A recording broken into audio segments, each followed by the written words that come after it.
खुलुमबाय लोगोफोर, नोंथांमोनखौ डियार ब्रह्म चेनेलाव आरो फिन खेबसेबाव बयखौबो बरायनाय थाबाय।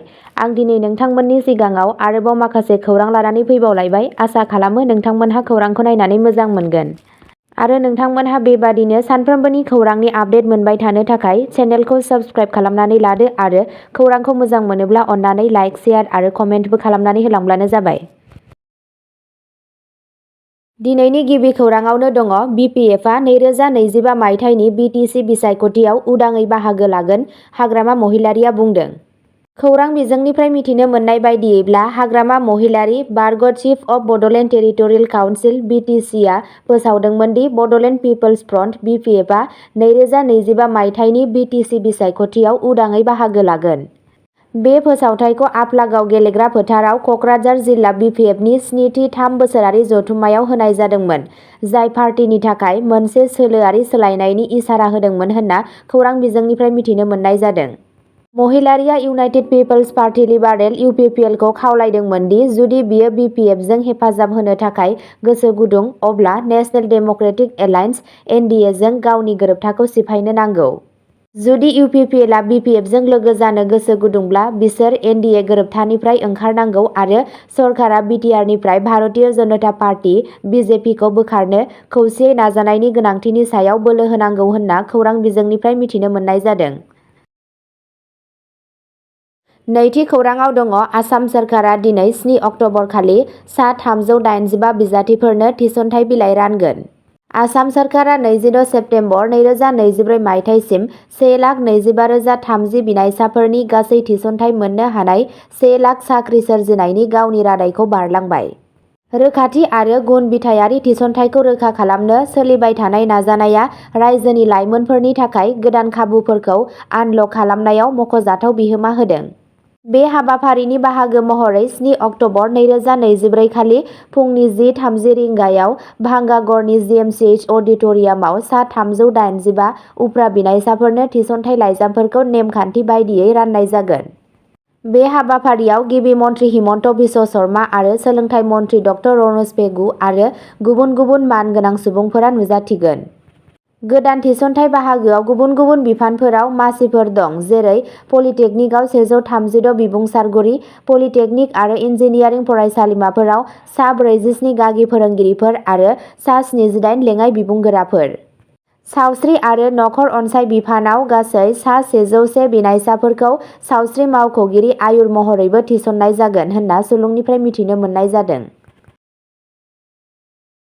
थामथि खौराङाव दङ हिमन्त बिश्व शर्माया एडिआरइनि बिजाथिफोरनि थाखाय नेमखान्थि फोसावदों।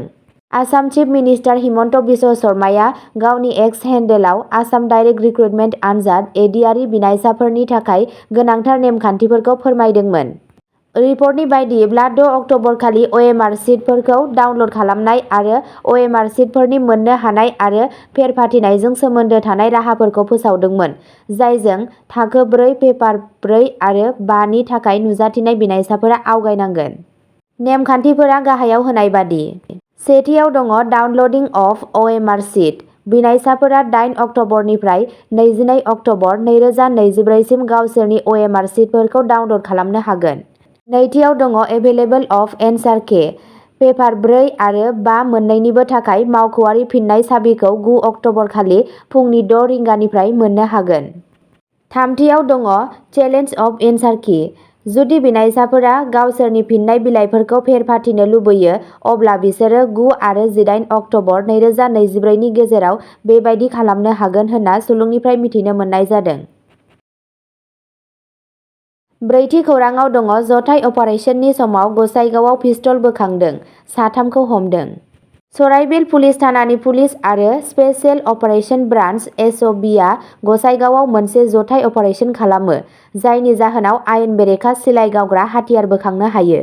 सिग्रोमनाया बल्लामजरा जनालि गामियाव खालामनाय जादोंमोन, जेराव बिबानगिरिफोरा गंसे पिस्तल जब्द खालामदोंमोन आरो बे जाथायजों सोमोन्दो थानाय 3 सुबुंफोरखौ खादोंमोन। मावख'आरि फुंखाफोरनि बायदिब्ला, पुलिसआ उफ्रा बेसादफोरजों लोगोसे गंसे इ-रिक्सानि सिङाव दोनखोमानाय गावग्रा हाथियारखौ नागिरना मोनो। 3 सन्देह गोनांफोर, जायनि सिनायथिखौ खासियाबारिनि लालासारनि प्राणजित टुडु आरो कुसुमिलनि मार्डी आरो टेरेलियस मार्डी होनना जायगायावनो हमनाय जादोंमोन। साथामबो सुबुंफोरखौ आथिखालाव सोंथि सोंगासिनो दं मानोना आयेन बाहायग्रा मावख'गिरिफोरा मोनसे जाथावना सिखाव फालांगि नेटवार्कखौ बेखेवनो नाजादों होनना सुलुंनिफ्राय मिथिनो मोननाय जादों। बाथि खौराङाव दङ बिजनीआव ना हमनायाव थारजों मोब्लिब बोगथाबजानानै सासे सुबुंनि जिउ खहा। चिरां जिल्लानि बिजनीनि बर फोथाराव मोनसे दुखुनांथाव जाथायाव सासे सुबुङा माइ फोथारनि साखाथियाव ना हमनो थांनायाव मोब्लिब बोगथाबजानानै जिउ खोमानो गोनां जायो। थैनाय सुबुंनि सिनायथिखौ बरपेटार नं 2 नि थाखाबारि गामिनि 35 बोसोर बैसोनि प्राणजित राय होनना मिथिनाय जादों। जेराव बियो मिथिस्लाबैयावनो फोथारनि सोरगिदिं दोननाय मोब्लिबनि थारजों सोमोन्दोआव फैदोंमोन अब्ला मोब्लिब बोगथाबजादोंमोन। जायगानि सुलुंनि बायदिब्ला बे गामिनिनो सासे आबादारि तरुण दासआ गावनि माइनि आबादखौ हाग्रानि मैदेरनिफ्राय रैखाथि होनो मोब्लिबनि बेरा होदोंमोन, जाय ओनसोलनि मोनसे सरासनस्रा जेंना। दुखुनांथावै जेब्ला रायआ गावनि जाम्फैयाव ना हमगासिनो दंमोन अब्ला बिथाङा गोथां थारजों सोमोन्दोआव फैदोंमोन, जायनि जाहोनाव जायगायावनो बिथांनि जिउ गोमायो। जाथायनि उनाव तरुण दासआ खौरां मोननाय बायदिब्ला जाथाय जायगानिफ्राय खारलांदोंमोन आरो आथिखालाव बिबानगिरिफोरनिफ्राय बारग'गासिनो दं। महकुमा पुलिस मावख'गिरि एसडिपिअ प्रसेनजित दासनि दैदेननायाव बिजनी पुलिसआ जाथायनि सायाव नायबिजिरनाय जागायदों आरो खारखुमाना थानाय आबादारिखौ गोख्रोङै नागिरगासिनो दं। पुलिस मावख'गिरिफोरा फोथारनि सोरगिदिं मोब्लिब फज'नायनि आयेन गोनांथिखौबो नायबिजिरगासिनो दं, जाय थैनायाव बिहोमा होदों जानो हागौ। द'थि खौराङाव दङ आसाम चिफ मिनिस्टार हिमन्त बिश्व शर्माया साहा बागाननि मावदांसाफोरनि थाखाय 20% फुजा ब'नास फोसावदों। 10 लाखनिबो बांसिन मावदांसाफोरनो मुलाम्फा होगोन। गिबि मन्थ्रि हिमन्त बिश्व शर्मानि साहा बागाननि मावदांसाफोरनि थाखाय फुजा ब'नान्जाखौ फोसावदोंमोन।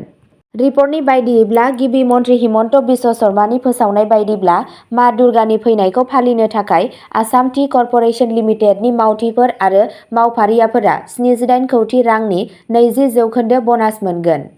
रिपर्टनि बायदियैब्ला फुजा ब'नान्जाखौ फोसावनो थाखाय एक्सआव बुंदोंमोन दि जेब्ला रायजोआ मोनसे गिदिर दुर्गा फुजा फालिनो थाखाय साखाफारा जागासिनो, जों जोंनि खस्थ' खालामग्रा साहा बागाननि सुबुं समाजजों रंजानायखौ रानलायगासिनो दं।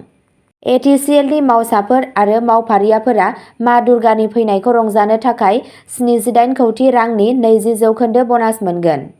बे ब'नासआ 800 नि बांसिन साहा बागानफोराव बाहायजानाय 10 लाखनिबो बांसिन मावसाफोरखौ मुलाम्फा होगोन होनना खौराङाव मिथिनो मोननाय जादों। 7थि खौराङाव दङ मार्घेरिटा कलेजआव फरायसाफोरनो रानदों रांखान्थियारि अनसुंथाइ बिथांखि, चेक रानदों हिमन्त बिश्व शर्माया। आसाम चिफ मिनिस्टार हिमन्त बिश्व शर्माया मावख'आरि महरै रबिबाराव मोनसे राङारि अनसुंथाइ बिथांखि जागायदोंमोन, जेराव मार्घेरिटा फरायसालिमायाव भिडिअ कनफारेन्सनि जोहै फरायसाफोरनो चेक राननाय जादोंमोन। मार्घेरिटानि एमएलए भास्कर शर्माया चेक राननाय हाबाफारिखौ बेखेवनायजों लोगोसे नजिउद मयना आसनिनि गेजेरजों बे हाबाफारिखौ सुबिदा खालामनाय जादोंमोन। हाबाफारिनि समाव भास्कर शर्माया सोलोंथायारि हाबा मावनायनि थाखाय राङारि मददनि गोनांथिनि सायाव बोलो होनानै मोनथावना फरायसाफोरनो गिबि चेक गथायदोंमोन।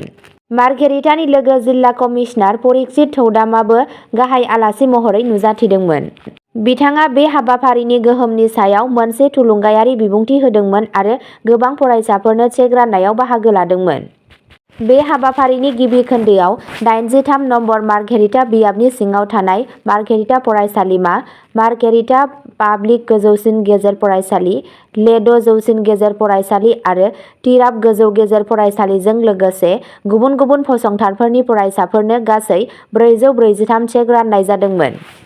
बे बिथांखिनि थांखिया गासै आसामाव गासै 1,59,093 हिनजावसा फरायसाफोरखौ गोहो होनाय, जायजों बिसोरनो गावसोरनि सोलोंथाइखौ बांहोनो आरो इयुननि थाखाय बिसोरनि मिजिंथिखौ बांहोनो थाखाय नांगौ जानाय राङारि हेफाजाब होनाय। अब्ला दिनैनि खौराङा एसेनोसै। जाय बिथांमोनहा सानसेनि फानजामुथिखौ नायनानै मोजां मोनो, स्क्रिनाव होनाय चेनेल बड' इनफ' पइन्टआव थांनानै नायहैनो हागोन। चेनेलनि लिंकखौ डेस्क्रिप्शनाव होनाय जादों।